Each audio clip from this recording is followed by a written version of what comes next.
Hey guys, welcome back to Trekyards Discussions. That's a thing now. I'm Captain Foley. Hi, I'm Colin Cochran. So we're looking at an interesting plot point from episode 7 of Discovery, and it's a time-based thing. So what are we looking at today, Stuart? We are just going to discuss how Mudd got a time dilation device. Pretty flawless one as well. And apparently he's used it or Yep. has access to these on a regular basis because apparently he used one prior. Well, go into the backstory. What do we learn in the episode? Then we can analyse and discuss. Also, how does it work and such? Because these sorts of technologies are pretty interesting and important. So what was the context, Stuart? Well, essentially, it's like a 30-minute time window that keeps repeating itself. He's got a little wrist thing that he can reset, and there's a larger crystal in his ship, which facilitates the time dilation or whatever. I forget what they called it. Something equilibrium matrix thing. Yes. My notes are over there. So anyway, the Vulcans are well aware of this now. They do believe in time travel now, apparently, the Science Academy. Well, like the last time, pretty proved the temporal Cold War stuff, I mean. Yeah. And apparently a fourth dimensional species or race must have perfected this technology. So the question remains, how did Mudd get it? We know that in the last episode, Ash had talked to him in prison, where Mudd said that he had robbed a Betazoid bank by memorizing patterns and patrols and things like that. And so we get the implication that he actually had one of these time crystals before and had to walk through many, many times till he got everything down pat and then pulled it off flawlessly. So, which is a great idea for that. It doesn't. Absolutely. You can almost have no kit. Well, it's like we explained. Just keep trying. Yeah, it's like we explained in the last review. It's like playing a video game level. Yep. 15 times. All of a sudden, you know where all the bad guys are. Yep. You know the layout. You know what to do. So. I mean, that's how speedrunners in video games that can put. I've seen one guy that did Half-Life 2. A video game from quite a few years ago in like 45 minutes which is ridiculous because he knows not only where everyone is but all the cheats, all the glitches, all the things that don't work. Eventually, you just learn it and then you can utilize it. And yeah, although someone pointed out in the comments of our review, he robbed a bank of telepaths and telepathic fields, so no one sensed that he was there. A planet full of people that can sense things and read Maybe minds. they were all naked at a wedding. Hopefully. Who knows? Yeah, maybe. Yeah, maybe banks are famous wedding locations. Yeah, why not? It's a different culture. Okay, so we get the implication, like you say, that there's a bigger time crystal which is called that, in his ship, and that this device is connected to it. This doesn't control it necessarily because you get the impression that he's not resetting the loop. He has to destroy the ship to reset it, because if he just waits and do nothing, the loop resets. So he has to actively destroy the ship to bring about the reset, which is a weird way of doing it. Like, he didn't just press buttons and let it expire. But then if you destroy the ship, doesn't that destroy I'm assuming the crystal's the one thing that survives the destruction of the ship. Yeah. Maybe it needs the explosion to facilitate its jump back in time. Oh, like the energy, like the power. Yeah. That'd be kind of interesting. But then how would he destroy the bank every time to go back in time? That seems a little bit. Could be. You could just have the crystal wrapped in dynamite or something and explode just a little bag of dynamite. Oh, sure. Oh, yeah, no, that's interesting. Yeah, explode the crystal. Okay. I thought it would just explode him, but that's cool. Okay. And that'd be the thing. Yeah, you just put explosives around the crystal and boom, you've got control of it. Yeah. And if it's fourth dimensional, okay, no, I can see that. That's interesting. Like, it returns to its previous real state. Okay. So my question is, though, where did he find this technology? Like, where did he run into these fourth dimensional? Well, that's a secondary question. Is it even technology? Because looking at this device, it has a sort of crystalline feel. It's clearly sort of attached to his arm, and it disappears in a fairy light sprinkle effect. But also doesn't feel like there are any buttons. It's just a display. Is it even technology? Is it something organic? Is it something beyond we understand? My guess is that it's like a four-dimensional link to it with a display, but there's no actual technology in it except like a display. Mm-hmm. So it's that advanced. It's like a crystalline structured thing. So he sort of like incorporated into his body. So then okay, now I've got this loop. The wrist part and even the marking, well, the display a little bit is very reminiscent of the Predator kind of arm control. So maybe it's the Predator race. Hey, that's a brilliant prey device. I mean, you can, absolutely. It's very effective, yeah. Okay, so where did he get it? Well, they said, and obviously this technology would, if it's this readily available, that changes every ball game. You can win a war with this. Yeah. One major battle, whatever. Even to the point of just manipulating somebody to get what you want, because you can use it any way you want. They said that Federation and other races tried to make it work, this basic time, whatever. No one could. Mm-hmm. So a four-dimensional being must have perfected it, and that's where the conversation ended. So it didn't say give it to Mud, didn't say whatever. So first of all, four-dimensional being. Do we know any four-dimensional beings? I guess it's like Q would be a four-dimensional being. Prophets. Yeah. Yeah, or even the Traveler from TNG, yep. The one that Wesley goes with. Mm-hmm, mm-hmm. That would be cool if it was their race that perfected this. That'd be a cool tie-in. Any other four-dimensional races? Because I'm trying to think of ones that live in a corporeal plane to be able to develop technology. Cause it's kind of when you have a fourth-dimensional being like the. Well, I've also heard a rumor that these are actually shards off of the Guardian of Forever, the portal, which is an interesting theory.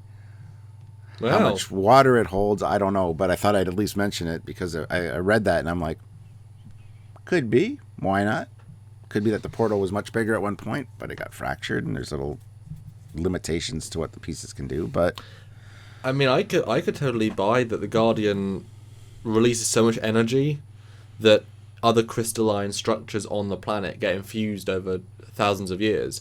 And if you find a small part, because it's not like it can let you do time travel, it lets you create a time bubble and reset time. So it's a very minimal part, and the Guardian can not only travel through, can put you through time, but also space. It's an infinite machine, and it can let you rewrite history, and yes, it remembers, so it's consistent. So just go to the planet and find a thing, and use it, and then that's interesting. Or I wouldn't say go to the planet. I would say that some race prior in the past had gone to the planet. 'Cause you know that how old the Guardian was, right? Sure. I'm sure if you found the Guardian Forever, you wouldn't want just a piece of it. Yeah. So it's remnants of an expedition of this fourth dimensional race, and he managed to acquire some years ago. That's interesting. I mean, he's a trader. He is a whatever. Although I can see an episode with Harry Mudd and almost like Jack and the Beanstalk, where he gets magic beans, only they're magic crystals instead. Trade these or trade a cow for these beans, because somebody thought they were useless, and Harry found a way to. There you go. That's interesting. Yeah, I mean, the Guardian's a really great way of thinking of it. Mm-hmm. Although, does four-dimensional being just mean that they can travel in time? That was my thought initially. I didn't think that meant that they existed in another dimension. Yeah. But I mean, that's also a possibility as well. Because then you've got all the temporal Cold War races. Yeah. And if they can travel through time, then who's to say one of them didn't accidentally leave some technology somewhere, got buried, it was found. What the reasoning we got was reasonably thin, so you can take whatever you want from them. Wouldn't that be a cool reference? It's temporal Cold War race that left some tech, and maybe what he has in his arm is like a really rubbish, human version. Maybe the crystal can do a lot more, but this is he's learned to do this, and that's all he needs. Yeah, exactly. It's weird that, I mean, is he setting a 30-minute time loop? Is a crystal only so big it can only do so much? That's a good question, and I think it is related to the size of the crystal. Would be my thought. Yeah. Okay. But yeah, because why would you pick 30 minutes? I'd pick a little bit more time personally. Mm-hmm. But I mean, just the fact that he's got to take control of the ship every single time, and you're burning through 10 minutes each time. I mean, he's going to get quicker, but not that much quicker. Yeah. It's like beating a boss or doing a level of video game. You've got to win the first 5 slow minutes to then have fun with it. It's like doing a tutorial every time. It's like, oh, another tutorial, another tutorial. But I mean, if it is size of the crystal equals time, then I mean the bank would take more than half hour to rob. You'd think, and to even know that the tech could do that, and if it disappears when you stop doing it, he'd have to at least have 3 crystals. One to test what it was, and then to do whatever happened with it. So I'm guessing he has a whole set of them in some way, or maybe he had a bigger one that he sharded in half, and took bits of, and because he made it so small, it was only half hour, and he saw that that's a perfect size for a perfect amount. Yeah. My thinking is he had a limited number of these, or availability to a limited number of these. As for the bank robbery, I mean, depending on how many accomplices you have, it could do pretty well in half an hour. And they all know the idea of robbing the bank up to the point where you start the time loop. They don't know you have the time device, so all of a sudden you walk in and go, "Okay, guys, you do this, and you look like a friggin' mastermind. Meanwhile, you've already failed like 37 times figuring it out. So, I mean, if you have accomplices, you can do a good bank heist in half an hour, I'm sure. So, I don't know if they all have the same amount of time, but yeah, that's my thought. Yeah. So yeah, my assumption was that he escaped and got back to his lair, secret stash, and he was like, right, I got to do this, because I mean, it's like mega weapons in video games. You only get a couple of missiles or whatever. So robbing a bank's a pretty good one. I mean, if you can get a score of a lifetime that sets you up for 10 years, that's a pretty good score. And this, I guess, is the revenge one. But do you think there's any more of these? That's what I'm wondering. Like, I mean, he would use his last one to get revenge on Lorca. I know that for a fact. That's just Harry Mudd. Well, it's Lorca, but also mostly the money. I mean, True. He did say, I want to be set for life and disappear. Like, if this is his last final score, I mean, this is, you're using a war to sell the most important thing in the war, they say. Yeah. So I don't know if this is the last one or not. Like I said, he might show up again in another season. Yeah. I hope not. I don't want to repeat the same time travel tripe. Repeat it, get it? Anyway. Well, I think it'd be good if he comes back again. Oh, I think it would be too, but not another time travel thing. I think the end of the crystals would be good. That's just the last one that he knows of. That'd be cool. But I certainly want more explanation. But I like the Guardian idea. I mean, again, there's so many things in canon that you can link to. And as I said, all you had to say is, or even this alien race worked out that if you put crystals near the Guardian for long enough, they will energize. They did it themselves. They created their own crystals. And then the race died out or whatever. Well, the universe is so infinite and so many possibilities and things that we don't know about. And you had mentioned the Q earlier. I don't think the Q would actually develop crystals because they don't need to. It would just be... Yeah, well, I was just saying those are I was just trying to think of four-dimensional beings. And that's the point. When they get to that state, you don't build technology. You don't do anything. You're already... I mean, those are the extreme examples of, godlike beings, but other things in between. But yeah, I mean, it's a pretty powerful tech, obviously. And what a... Although, wouldn't you think that you would time loop from when you got beamed aboard? Because if he always had to start in the whale, about right, okay, it'll take me 3 minutes to get me on board, and then, is that risking it a bit too much? It could be, too, that he did start the loop after he was beamed aboard, but we had to see the space whale being brought on board a few times to know what the hell the story was. So, I don't know. That's a good question. Because, you're taking a risk for Discovery finding you and getting you on board on time. And you're just burning your minutes. I mean, imagine if it somehow took him 7 to 9 minutes to get beamed on board the first time. He's like, well, that was bad timing. I've lost a third of my time. And you can't destroy the time loop. Like, this is your thing. Yeah. Yeah, I don't know. I'd love to... read a novel or something that fills in the blanks on the backstory of how he got these. I'm sure we won't find out. I just don't like...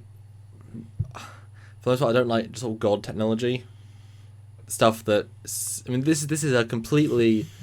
That we see, there are no downsides to this technology. It's a flawless, time loop creating, organic-ish based tech that a single person can operate and use flawlessly with total confidence and can come out of without any repercussions. Which can get in the hands of a con man and smuggler. Yeah. So it's not like it's well-protected technology or something. Or that difficult to work out how to use either. Yeah. Because he's not like an astrophysicist, is he? He's a smuggler con man. Yeah. Well, it's another one of those slips, quantum transport beaming. It's like another really powerful technology. You know, like the spore drive, like Cloak, these sorts of things that you know, like if there's a billion of these, I mean, are they going to come back in the later season and say, hey, we found another one, hey, we can... I mean, to be fair, it'd be fun to see Burnham do another version, like Mud maybe thanks Burnham at one point and gives access to one, or they find one that's very similar, and they have the ability to do one, save the, you know... Like the Omega-13 device, 13 seconds. Yeah. They should install one of these crystals on every Star Trek, on every Starfleet ship. Yeah, it's the emergency device, yeah. We're about to get blown up. Oh no, press the button. Maybe it's from the Galaxy Quest universe. Dum, dum, ba-dum, dum, dum, dum, ba-dum. Anyway. I don't know. I've run out of things to say. So it was a great episode, though. Like I said, this is my favourite of the season so far. Yeah. Great sci-fi tech. And I think we've talked it through enough. Maybe more confident about this. There are always ways, and we just want to discuss it, that we couldn't really do in the main episode. We wish there had been a bit more explanation. It would have been fun if he bragged at one point. You know, well, I got this from a Uridian trader. He didn't know what he had. Ha ha ha. Okay, so all you need. You know, give us a little bit of a. That gives us a breadcrumb to start with. Yeah. Yeah. Absolutely. Yeah, that would have been a really nice. Yeah. Or a Zindi trader. Give us a cool little reference, because that could be cool. You know, the Zindi were given it by the Sphere builders and never used it. Or I got this from a gentleman who's only referred to as the Traveler. Or I got this from a very brash, annoying guy that keeps clicking his fingers and makes things appear. He's very trickstery, wasn't he? What was his name? M? G? F? I don't care. But it wasn't you. No. Get it? Stargate joke. Oh, yes. Lord, you! Anyway, guys, we want to hear your thoughts. Either expand on what we've said or come up with your own theories. Let us know in the comments below. We look forward to reading them. Yep. How do you think you got this tech? Where's it from? And how do you think it could be used again? Do you think there's more out there?